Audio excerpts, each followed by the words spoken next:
Oh man.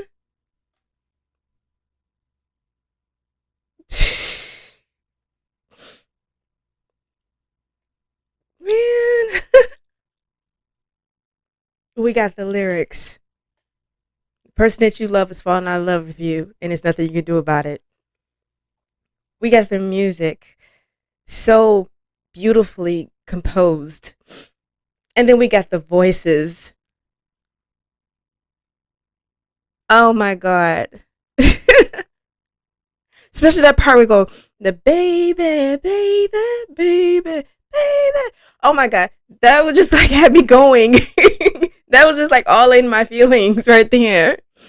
And it's like when he's like, please. And I'm like, please come back to him too.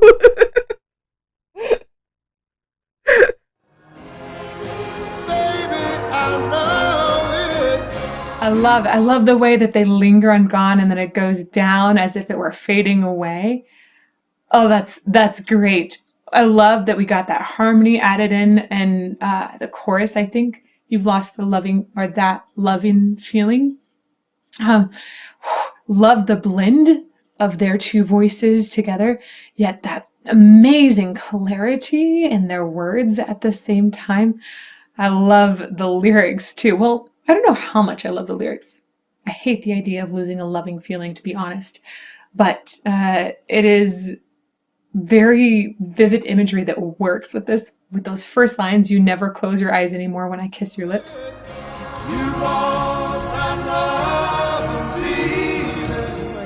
Bill has that really, really heavy tone. Even when he is up high, it still has that heaviness. Why is that? Well, if you look at it in there, he has a big long neck. And the size of our vocal tract, it doesn't have to be the length, it can also be the width of our vocal tract defines our tone. So he probably also has quite a long vocal tract.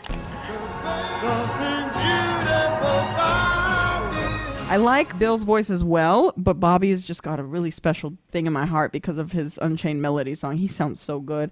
Okay, let's keep on listening. But seriously, it reminds me of Elvis. Am I right? Like, doesn't it remind you guys of Elvis too?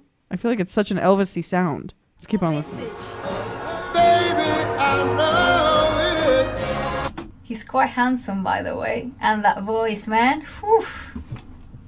Wow. I think it should go to the rock legends. Yeah, this is rock. Yeah, this is rock, I think. honestly, now I know why Jonathan said that I was going to love this. He's amazing. He's like a library of great music, honestly.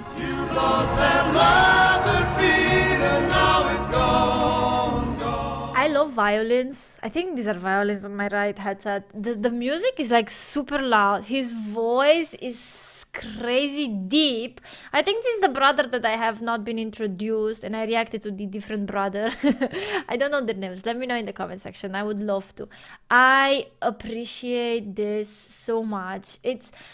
I think it's black and the white video. It's the hair, it's the presence, it's the elegance, it's the suit. I mean, I know I usually compare it to the music that it's being put nowadays, but I don't see people singing and performing in a suit. I see them in half clothes and sparkly stones and heels of the size of this and other crazy stuff. I don't see them being elegant, being there for their music, putting this cleanness into it. Now I see people twerking.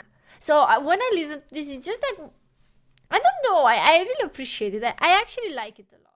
The song You've Lost That Lovin' Feelin' performed by the American vocal duo The Righteous Brothers in 1964. This version, commercial success on its release, reaching number 1 in early February 1965 in both the United States and the United Kingdom. It was ranked number 5 in Billboard's year-end Top 100 of 1965 Hot 100 hits and has entered the UK Top 10 on 3 occasions. You've Lost That Lovin' Feelin' has been covered successfully by numerous artists. In 1965, the song would become one of the foremost examples of Spector's wall of sound technique. Okay, I'm gonna pause it for a quick second and just talk about that second singer's vocals. oh my gosh, okay, so I love that high pitch, like he's hitting those notes, and I was like, oh, okay. It's like they're kind of like opposites. You've got the first singer with the really like deep soulful tones, really low tones, and then you have the second singer with the like the higher registry with all the high notes there, but both still so soulful, and they harmonize like perfectly. It's like their voices were definitely made to harmonize. Like I just want to listen to them harmonize like all day. So I'm going to put it back just a little bit so we don't miss anything.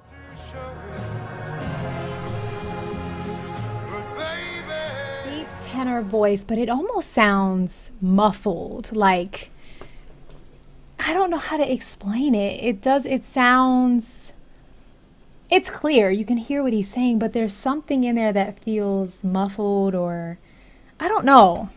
If you have a better, more technical term for it, let me know. I say all that to say I really enjoy his voice, and the balance of the two of them, and the major differences in their vocal qualities and textures. It's to die for. Also, yeah, if someone is just eyes open while they're kissing you, something ain't right. Hang on, no. I want to talk about this because it just made me realize. So, okay, with it being 2024, a lot of artists, work on the internet together, and they will send each other pieces of tracks to make a song, and they may never even perform it live. But then you have the Righteous Brothers here, where they have probably practiced so many times together. Every note they sing, every move they make is in sync. I'm just saying, I think back in the day, you had to have a lot more skill, you had to have a lot more dedication, and a lot more patience to really make it as an artist if you wanted to be something legendary. Today, you get a few viral hits, and suddenly, you're paying the bills, you're famous, and everything works out. But back then, it just didn't work like that. You had to have real skill, and people had to be drawn to you, not just by an algorithm. And that is just so fascinating to me, how much they are perfecting their craft.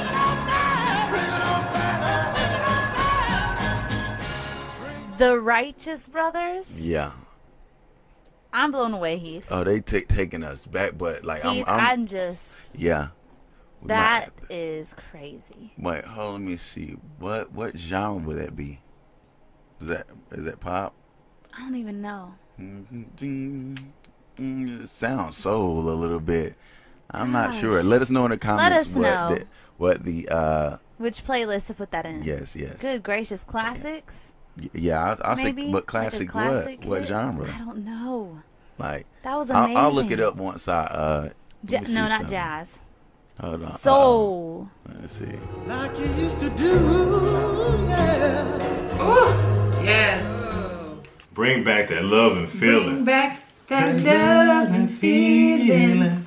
Man, he was singing that from the depths of his belly too. Like, man, bring that feeling back. Yeah. Cause it is gone. What a great song, a great classic, y'all. Like, I just what really kind of tickles me a little bit is like to see, like, the microphone, the black and white, the dresses that they had on in the background, like even from the suit and tie they had on, like they just looked like everything about what we were just looking at just says history. Okay, like it's just really good to just kind of see like the roots and the depth of like great music, the classic blues, classic rock remedy of music, and how much it's changed since then. But hearing voices like theirs are just like impeccable. You can't say that you don't feel anything listening to them sing to your soul. Okay. Thank you guys. Let me read some comment from their fans. From Alex Taylor. Silly story, I used to sing these songs to my 3 young children when they're infants as I bottled fed them in the rocking chair,